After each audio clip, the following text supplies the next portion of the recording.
أعوذ بالله من الشيطان الرجيم. بسم الله الرحمن الرحيم. الحمد لله رب العالمين. اللهم صل على سيدنا محمد وعلى آله وأصحابه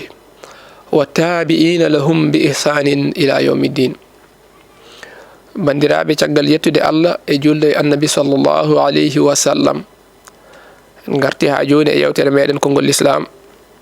yewtere nde mbaɗeten ɗo e ayawo men Pindi TV kala ñalawma aljuma so tawi oɗo saaha yonti. E yewtere meɗen ɓennude eɗen kalanno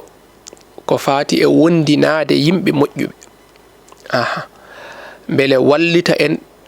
e moƴƴude, beele mbawen moƴƴude, mbawen ñembude e jikkuji maɓɓe.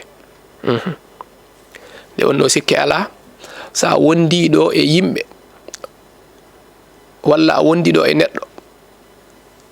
kanko kala nde 3 heures jamma yonti onon baldata, kala nde yonti o immoto salligo o juula o rewa Allah. yeehi ha ɓooyi goɗɗo ari watti on tato, on ne kala nde on heure immi o watta ñembude oya omo juula ha woni nayo, an o watti ɓe joyo, kamɓe nayo eɓe mbaɗa noon so ɓooyi saɗa immo a tinata, hay sa immiraki ngam yidde ma immoro sabu hersude ɗum ne wawi rewdema ha mbatta waɗirde ɗum sabu yidde, ha ngowa ɗum, sa wowi ɗum hankadi hay son certi a jokkat aɗa waɗa. nde wonno dewal Allah ko noon wayi, kala ko neɗɗo welsidi e dewal Allah aɗa welsido ɗum ine fodma e welsindade goɗɗum ko woni dow muɗum. juuloyde jama, sa wondi e yahoɓe jama a wattan yaade jama, aɗa yaha jama sabu wondude e yahoɓe jama. sa woni hen seeɗa so ɓooyi ɓernde ma nde softanan ɗum yiɗa ɗum ha an e hoore ma mbatta softude e juuloyde jama. ine yaha ha so tawi ari a tawi jama juuli ka jaltunoɗo, sa juuli banggue ma an goto tinata ko elle a juulani. saɗa welsino yaade jama ko noon so ɓooyi teddan e ma donka yaade ko seyɗani waɗata noon. ine tedda e ma ha ɓooye mbatta julde an goto, so ɓooyi natta julde e waktu, saɗa juula tisbar tawata ko 16 heures yoni walla 17 heures, so yi ha ɓooyi natta julde kisa. alhaali o ko noon, kala dewal Allah ngal jiiɗa walla korkaji ne ɗesi teddude e ma eto koto adi ɗo tan musata e ma, so ɓooyi a wowtat, fittanuma a wowtan ɗum, ruhuma yiɗa ɗum, so ɓooyi watta weldema. ɗum waɗi yimɓe ɓe jiyatani koora altine foof e alhamis foof ɓe gowɗum ko e maɓɓe joni wona caɗele e maɓɓe. so alhamis ari ɓe koorani walla ɓe jejjiti hoorde jangga hande ko alhamis, ha ñalawma ɓe gotti ɓe ciftori walla ɓe kacciti, musan ɓe nimsat ɗum sabu hankadi ɓe natti waɗirde sabu forsude ala, ɓe batti waɗirde sabu yidde. ɗum waɗi ene wiye ya wondino yimɓe moƴƴuɓe beele aɗa ƴetta e jikkuji maɓɓe, so ɓooyi ano mbatta waade noon. Allah o wi nelaɗo Allah sallallahu alaihi wasallam e alqur'ana, wasbir nafsaka ma allazina yad'una rabbahum bil ghadati wal ashiyyi yuriduna wajha. o wi nelaɗo muññu hoore ma e ɓen yad'una rabbahum, noddoɓe joom maɓɓe bil ghadati e subakaji, kala subaka eɓe jangto hen Allah, eɓe nodda inde Allah. wal ashiyyi e kikiɗaji, kala kikiɗe nana daaɗe maɓɓe dow eɓe jangto Allah, eɓe nodda Allah. Allah de wini aya alqur'ana, yuriduna wajhahu, eɓe muuyi hen tan yeeso Allah, Allah tan ɓe ɗaɓɓata hen. kala subaka nana sawtoji maɓɓe eɓe ginna Allah. yad'una rabbahum, nana eɓe nodda joom maɓɓe subakaji, kala subaka. wala asiyi e kala kikiɗe nana eɓe nodda Allah. Allah wini ano neɗɗo keɗiɗo muññu hoore ma e ɓen, wata añɓe, wata jalkitɓe, wata biskitɓe. sa wawa muñjude hoore ma jeeyede e maɓɓe, wata aybinɓe, wata wi koɓe majjuɓe, koɓe bidayankoɓe, ala. eɓe mbaɗira ɗum sabu tan yuriduna, eɓe muuyi ala koɓe jiiɗi hen so wona wajahu, yeeso Allah, Allah tan ɓe ɗaɓɓata hen, ɓe mbaɗira ɗum sabu yeengo. wala ta'du aynaka anhum turidu zinata alhayati dunya, wata ɗurnu guite ma ga maɓɓe aɗa huccina e woɓɓe, taw mbaɗirɗa ɗum ala ko mbaɗirɗa ɗum so wona muyɗa hen ko zinata hayati dunya, cuɗari gurdam aduna, sabu jawɗele en, sabu kongu, wiyeede aɗa foori ka oustage porɗo, aɗa suusi reedu, aɗa yanna kaari en walla ko nandi hen, ala wata waɗir ɗum. aha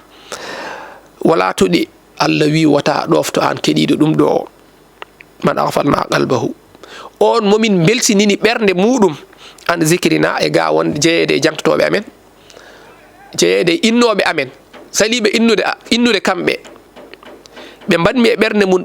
welsidi ko aya ɓurana gonmi haalde ɗo ɓe mbanmi e ɓernde mum welsidi e jangtade kam wata heɗo haala oɗon gacca ɓen jangtotoɓe kam subakaji e kikiɗaji Allah haali ɗum ɗo e alqur'ana aha aha eyi wona ɗum ɗo wonno mujiba haalde aya o ko Allah wi nelaɗo sallallahu alaihi wasallam yo muñño hoore makko e ɓen jangtotoɓe Allah kono noon qur'ana sa haali tan a faman hen ko heewi toujours kadi dalilaji goɗɗi jaltan hen e ko nandi hen aha wondinaade yimɓe moƴƴuɓe ko hunde moƴƴere nelaɗo sallallahu alaihi wasallam wanni en hen misal o wi innama masalul jalisi salih woni misal joddotoɗo e neɗɗo moƴƴo neɗɗo joddiɗo e yimɓe moƴƴuɓe walla neɗɗo moƴƴo wa jalisi suu'i e neɗɗo joddotoɗo e neɗɗo bonɗo ka hamilil miski eyyi joddade e neɗɗo moƴƴo wayi honon joddade e neɗɗo dondiɗo lati miski lati gurɗo joddotoɗo e neɗɗo bonɗo o wayi ko joddade o nafihel kiiri neɗɗo gurtowo ko wayluɓe boynirta koɓe cumirta kanŋe maɓɓe o ko nandi hen bifowo ɗum o eyyi ko wifata ɗum ko e ƴulɓe ɗe e jeygol ngol bifowo ɗum o sa joddima e makko oyto e joddiɗo e joguiɗo lati neɗɗo dondiɗo lati aha o wi holno may dondiɗo lati o imma an yuhziyaka woni yuɗiyaka imma hokkuma e lati he lati o mbaɗama o uura wa imma an tabta'a minhu walla imma nde coodata e makko lati a wawi hokkudema hen aɗa wawi sodde kadi aha sa ronki ɗiɗɗi foof o imma an tajida minhu rihan tayyibatan imma nde keɓata e makko hendu welndu kam aha saabu aɗa jodde e makko latiji ɗi o yeeyata ɗi so ɓooyi uran e ma sa naadi e suudu wandu cuuray sa yalti uran e comci ma he aha eyyi o woni joddade neɗɗo moƴƴo imma keɓa e jikkuji makko moƴƴi o waɗa ɗum e ma imma ñamba ɗum ƴetta ɗum e makko aha imma batte mum heddo e ma ko noon wayi wa amma joddade e neɗɗo bonɗo o wi wayno joddade bifowo jeygol ngol ɗon o aha imma an yahriga siyabaka imma jeygol makko ngol suma comcol ma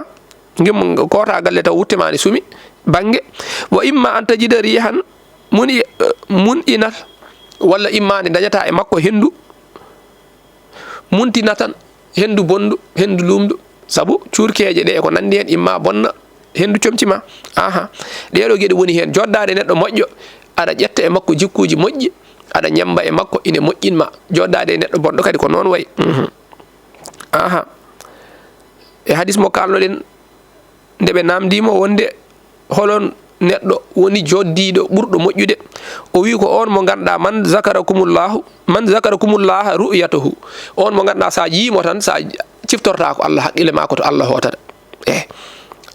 a miijota ko aduna e ko nandi hen ko Allah miijoɗɗa wa zada fi ilmikum ɓeyda e gandal mon mandigahu wowlago makko so haali tan o ɓeydete gandal kala nde o haali a heɓade makko gandal a faman hen ko a famano wa zakarakum fil akhirati siftina on dargue amalahu so golli kadi ciftora hen dargue ciftora hen ñalawma dargue aha te nelaɗo sallallahu alaihi wasallam wi kadi arrajul ala dini khalilihi kala gorko kala neɗɗo koye diina musidɗo makko mo yaadat sehili ko hen o woni aha wadde fal yanzur yo ndar ahadukum kala goto e moɗon man yukhalil mo ceylodirta mo jaɗata tesko waɗa yaade neɗɗo bonɗo sa wonde e neɗɗo bonɗo tan a bonat aha ɗum kam ine laaɓi ɗum ine laaɓi kala yimɓe ɓe gonduɗa no ɓe mbayni ko noon mbayata nelaɗo sallallahu alaihi wasallam haali hadis mo ganduɗa Umar ibnu Hadab habrimo o wi inna min ibadillahi ine e maccuɓe Allah he keɗoɗe no fewi unasan yimɓe ɓe ganduɗa ko yimɓe tan de ine e maccuɓe Allah ɓe ma hum bil anbiya'i ɓe taw ɓe jeeyaka e annabaɓe ɓe gona annabaɓe koɓe yimɓe simple wala shuhada ɓe jeeyaka e shahudinɓe aha te yabiduhum l anbiya o malaika no wiyeteno annabaɓe ine kiɗaɓe aha manam ina joode gede mabbe ina wada be mi anda no wetene ina joode gede mabbe ha burta wa shuhada yimbe sahodinnobe holde en yawmal qiyamati nyalawma darga annababe ma kirbe ni taw ko yimbe simple be gonno kanyum e sahodinnobe maynobe e jihad ma kirbe walla biya ma yebbe sabu ko be kebi ko aha holko wadi sababu bi makanihim min Allah ta'ala sabu nokku mabe jogi e Allah nokku mabe jogori jogade Allah jango nyalawma darga hay an tawbe gona annababe gona sahodinnobe ben ina jeeba be nyalawma darga nelaado wi ni sallallahu alaihi wasallam hadith mo ganda sayna Umar khabrima aha on saha galu sahaba be bi ya rasulullah ya an nelaado Allah fakhbirna man hum halan amin hol ben yimbe kam gala on saha nelaado wi sallallahu alaihi wasallam hum kambe gawmun ko yimbe tahabu yidondirnobe bi rawhillahi sababu de Allah tan aha ala ghairi arhamin bainahum tawana sabu endam kambe jiidi yummo e baba e be jidodiri sabu endam walla ko bandiraado gorko e bandiraado debbo walla ko nandin ala ko sabu Allah tan be jidodirno e be gondi aha dum ko wondube haalete wala amwalin yata'adawna ha wana kadi jawdede be jogi e be kokkondira der mabbe dum wadi be jidodiri odo ne addama jawdi dum jidirdaamo an ada addana mo nyamde dum o yidirma ala fa wallahi nalaade sallallahu alaihi wasallam wi mi wodiri e Allah aha inna wujuhahum ayino jeese mabbe de la nurun aha jeese mabbe de ko annoje sa yi jeese de jiata ko ebe jalbi jeese labde aha jeese labtude sa yi dental mabbe gal jiata ko dental yimbe labtube jogibe annoje jeese labtude masha Allah aha wa innahum ayno kambe la ala nurin ebe dow annore aha wala yakhafuna idha khafa an-nas so tawi yimbe kuli kambe be kulata jiata e berde mabbe ne ndeji ebe kebini kala to jiidabe ko ebe jala ebe belti rewobe Allah ne belti ebe lakkiti be nyirbinaaki hay waajotobe mabbe mbaajoto ko ne lakkiti ko bishara be kala be beltina bure nelaado bure Allah de wadani julbe e ko nandi en wona ciappoje tan to be gondi fo ebe nyirbini so be mbaajo jiata ko ebe barnyi ebe wayno jogibe fitina ni walla ko nani ala jiata ko ebe lakkiti hono mu'minu juldo foti waade ni hayyinun layyinun ko newiido ko deejo ko bubdo ko lakkitiido so tawi yimbe kuli kambe be kulata wala yahzanuna be curota ko iza hazina nas so tawi yimbe cunima yimbe mettini laawima kambe be ndeeja ndeysan ndara on ceero amati jaaren yo welede Allah wone makko toñe tojange laabge cer kala nando dum mi heba mette ndeysan yotto e makko cikka o haalat walla o dukat walla o wiyat haqqe mabbe poti hokkede walla ko nan ndeysan o haala newi ka o deña haqqe la yimbe be ayata zame e yeso makko ganda o do ko mettini ko laabi so yimbe be cunima kambe be cunota ko yimbe waabe ni sa yibe wondu e mabbe bele keba ko be kebi ko wondu e mabbe bele keba ko be kebi ko ay Abu Zaid no witno Abu Zarri haali hadis mo ganda ko hadis juddo ne ko e haala o wi nelaado sallallahu alaihi wasallam ya rasulullah ya an nelaado sallallahu alaihi wasallam ar-rajul gorko kam yuhibbur gawma o mo yidi yimbe o nana seere mene kaale o nana annababe o nana sahababe ne kaale e tinnaare mabbe o mo yidi be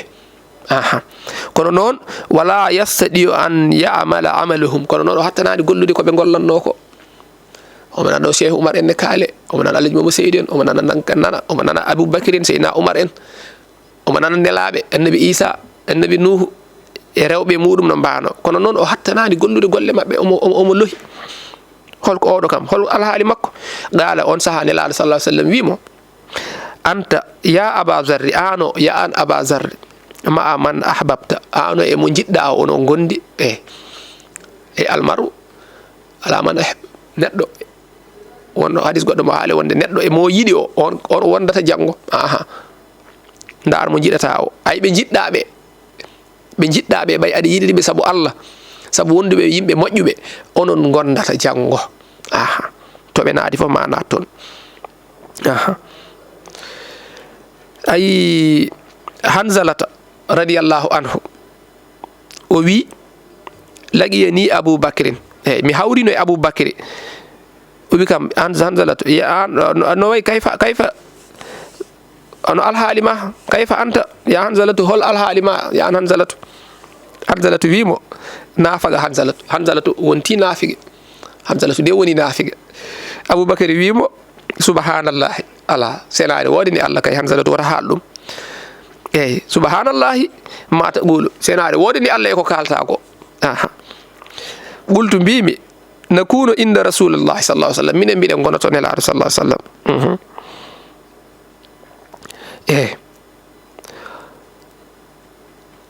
mbiɗen gonoto nelaɗo sallallahu alaihi wasallam yuzakkiruna bil jannati omo siftina amen e aljanna wannar o siftina amen jeygol ka anna ra'yul ayn elle minen min jirata aljanna o somo haala aljanna ko yitere amen ni nani walla jeygol ngol elle min joɗoto miɗen jiya ɗum ni so tawi omo haala saɗa heeɗo haalaji bandaji alaji mamo seydou ko ni cikkata gonɗo ka jooɗiɗo aɗa yiya ko haalanta mako Hanzalatu wi somin joddima e nelaɗo omo haala amen aljanna elle komi yitere amen nde woni yiide aljanna o omo haala amen jeygol elle yitere amen nde woni ko yiide jeygol ngol min kula min ndento kono noon fa ida harajna so tawi min jalti min indi rasulillahi sallallahu alaihi wasallam min jalti to nelaɗo Allah sallallahu alaihi wasallam afasana al arwaha wal awlada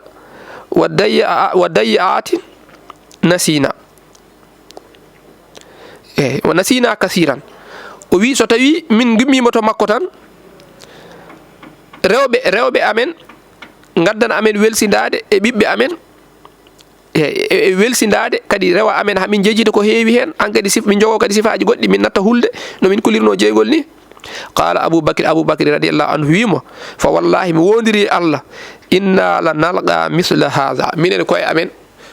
koko pottoɗa ko heɓma ko ɗum heɓata amen eyyi joni noon o wi fandalaktu on saaha jaami ana wa Aboubacry min Aboubacry min jeehi hatta dakhalna ala rasulillah sallallahu alaihi wasallam min gari min naati to nelaɗo Allah sallallahu alaihi wasallam fa qultu mbimi eyyi min naati to nelaɗo sallallahu alaihi wasallam mbimi nafaga Hanzalatu ya rasulallah sallallahu alaihi wasallam ya nelaɗo Allah Hanzalatu de woni nafige fa qala rasulullah sallallahu alaihi wasallam nelaɗo sallallahu alaihi wasallam wimo wa ma zaka an kam ɗum ɗon ko woni Hanzalatu holko kalata ko qultu mbimi ya rasulallah ya nelaɗo sallallahu alaihi wasallam nakunu indaka minen gonoto maɗo tu zakkiruna aɗa siftini amen binnaari e jeygol wal jannati e aljanna ka annal ra'yal ayni elle min jirata ɗum ko gite amen ɗeɗo fa iza kharajna so tawi min jalti min indika to maɗo afasna al azwaja wa dayyaatil nasina kasiran on saha min belsino min jejjita sababude rewɓe min kucca e rewɓe wona haqqillaji amen a faami alhaaliji rewɓe yejjitina amen komin kulanno jeygol e komin derɗuno e aljanna ha ɓurti ko addana amen welsindare hamin jejjita hen ko heewi fa qala rasulullahi sallallahu alaihi wasallam nelaɗo sallallahu alaihi wasallam wi wallazi nafsi biyadihi mi wondi on mo ganduɗa fittadam koye jungo makko woni law tadumuna ala hadha so tawi oɗon dumotono e on alhaali no gonirton e am ni tan dumoɗon hen tan no kulirton jeygol elle oɗon jiira ɗum yitere mon ni no derɗirton e aljanna elle oɗon jiira ɗum yitere mon sabu waaju mo mbajotomi on no waɗata e mon ni so tawi ko noon tan dumortono ɗon a faami wa fi zicri e siftorgol Allah ngol la safahatumul malaikatu ala furushikum wa fi duruqikum on jahan ha mbatton salmodirde e malaikaji ni jungo e jungo oɗon natodira e mabɓe e dow mbaɗeteeri moɗon e dow e laabi moɗon fof on jahan ha oɗon kawra e mabɓe walakin kono noon ya Hanzalatu ya an Hanzalatu sa'atan wa sa'atan ɗum ɗon wawa dumede ko saaha e saaha sa fof mi siftinma on saha ɓernde ma arta gonta e Allah e sa yehi kadi so ustima hucci e goɗɗum sa garta kadi saha ko ɗum waɗi wondinade yimɓe moƴƴuɓe moƴƴi sa wonde mabɓe ɓe ciftinte ko fati e gueɗe Allah ɗum waɗi neɗɗo yo wondino seeremɓe sa yi ceerno mo ganduɗa aɗa yanana kanko o haalantama ko haala Allah o haalantama hoore makko e hewɓe noon keeɓi caɗele woɓɓe ko seeremɓe ɓe kollotaɓe ko koye muɗum en hankadi ɓe kaaɗa e ceerno ɓe jottota ko nelaɗo sago yettade Allah woɓɓe noon ko kamɓe goni ɓe paamata walla ɓe jaɓani hutorade ko poti hutorade ko so ceerno o jofotoɓe to ko Allah kono kamɓe ɓe jaɓani darde to on feɗenu on jofoto to ala ko feɗenu ndu ɓe darata mana ko ceerno o jangintaɓe ko wona ɗum ɓe jangata ala kamɓe ko ceerno o ɓe jangata aha en noon jettoje godeni Allah yo Allah hokku en hebde seeremɓe ɓe ganduɗa jinnata en ko Allah jinnata en ko nelaɗo Allah janginta en ko ɓen jiɗiren ɓe kamɓe seeremɓe saabu ɗum ɗon saabu koɓe kollata en Allah ko ɗum woni gondinoɗen yimɓe moƴƴuɓe ɗum ine walla en wonno ko yewtere meɗen konngol l'islam eɗen jaɗanno to banggue caméra ji to musidɗo meɗen Djiby Dieng to banggue montage to musidɗo men Ali Fall ha aljuma goɗɗo so Allah addi en inchallah jokken wassalamu aleykum wa rahmatullahi wa barakatuh